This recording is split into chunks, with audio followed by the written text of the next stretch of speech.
Sabba papassa akarana, kusalassa upasampada, sachitta pariyodapana, etam buddhana sasana. These inspiring words are from Dhammapada in Buddhist literature. The meaning is refrain from all evil and cultivate good. And I believe that is my purpose in life. So allow me to share my purpose, my journey, my story with you. Good afternoon, ladies and gentlemen. Ayubowan, Namaskaram. I am Anudhi Gunasekara and I proudly represent my motherland, Sri Lanka. I'm 25 years of age and I recently graduated after completing my bachelor's degree in international relations. I have plans to start my master's soon and to join foreign service in Sri Lanka. I speak Sinhala, my native language, English, and basic Tamil and French. Geographically, Sri Lanka is a tiny island that you wouldn't even notice on the map. But the hearts, the hopes, the spirit of my people are anything but small, they are immense. As a country, we've been through a lot. From conflicts to natural disasters, pandemic, and economic crisis. Yet, my people remained hopeful, they remained strong, they remained resilient, and I believe it's that very resilience that propelled me to where I am today. When I was born, an astrologer told my parents that I was put on this earth to challenge stereotypes, to redefine them, to break the norms. And I truly, wholeheartedly believe him today. Because I'm coming from a small town called Anuradhapura. That's the first kingdom of Sri Lanka and a UNESCO World Heritage Site.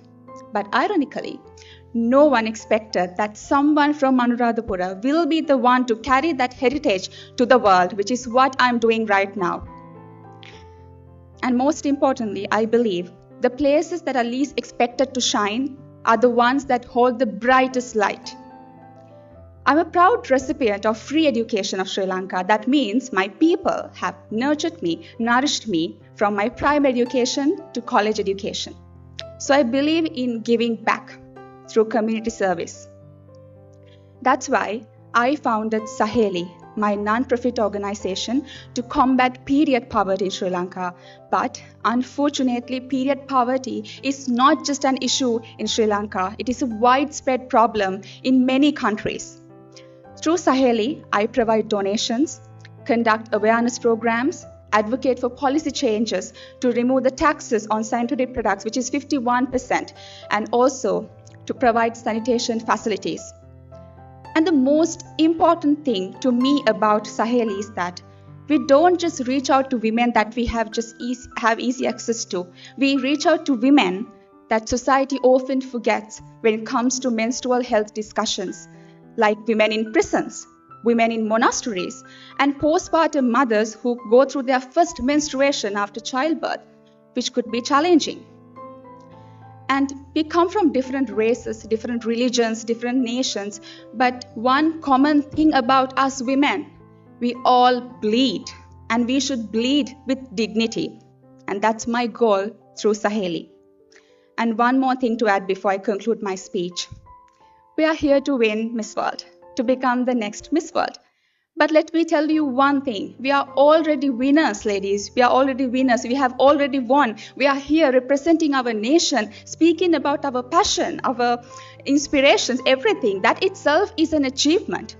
And also, I have to say there are some contestants that I have been interacting and talking to even before they won their national titles. I see Miss USA and Miss South Africa, she's here. I could see how driven they were, how inspiring they were, and how passionate they were, how they were truly the beauty with a purpose, even before they won. That itself shows that you do not need a crown or a title to change the world. And I believe, realistically, I wouldn't be able to change the entire world. Not even as a Miss World, I'm pretty sure Christina would agree with me, but the idealist in me believes that I can change someone's world. And I think that's exactly what I will be doing in my life. Thank you so much, Stuti. A very good afternoon, Salam Sejahtera, and Namaskaram. to esteemed judges, my fellow contestants, and the world. I'm Sarup Roshi, representing Malaysia.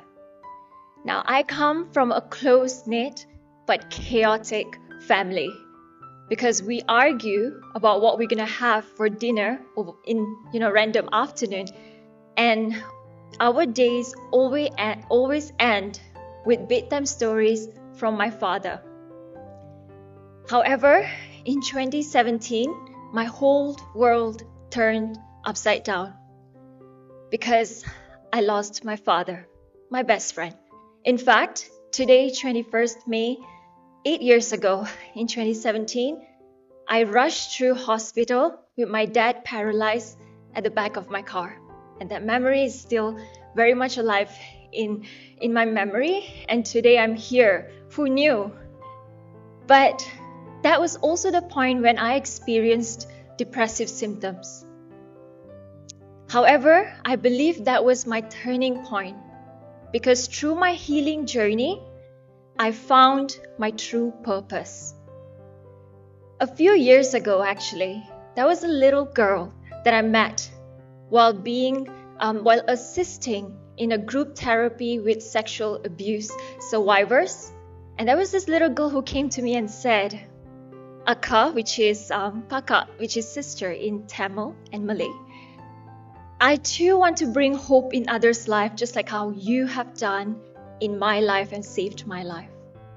And at that moment, it revealed me the ripple effect of my purpose. A purpose, Unmask Yourself, which began 6 years ago with very simple goals, just to ensure that no one faces hopelessness and isolation as I did. After a few years volunteering at marginalized communities, I witnessed the devastating impact of poverty and abuse on children's mental health. There are 720,000 suicide cases reported annually around the world. Hence, this is a global epidemic.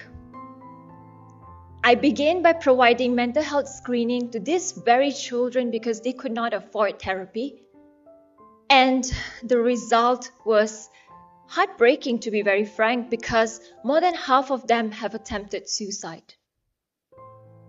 And as prevention method, I instilled group therapy and art therapy program for these children, especially for those who could not emote emotions through words. And ladies and gentlemen, the results were remarkable, as these very children who once thought of ending their lives are now beginning to thrive and even went back to school, and some of them are graduating from high school. As a psychology graduate, I believe in education. I believe that when we know better, we do better.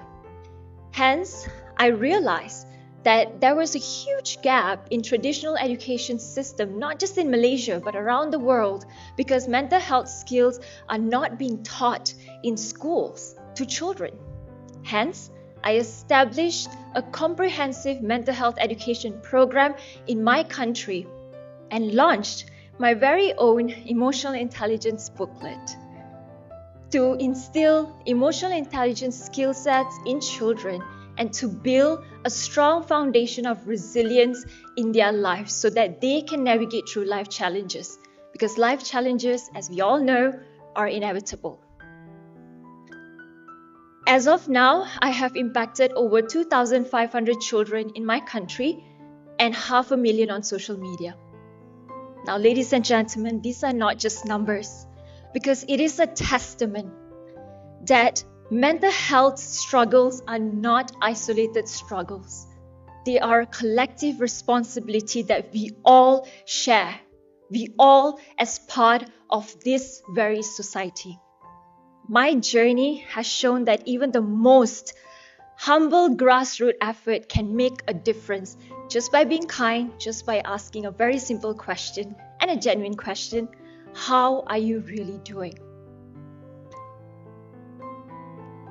Who knew 8 years later, I will be on this journey advocating for this and be on this lifelong mission to make hope and support a right for everyone regardless of their age, socioeconomic background, and gender, and not just a privilege. Thank you.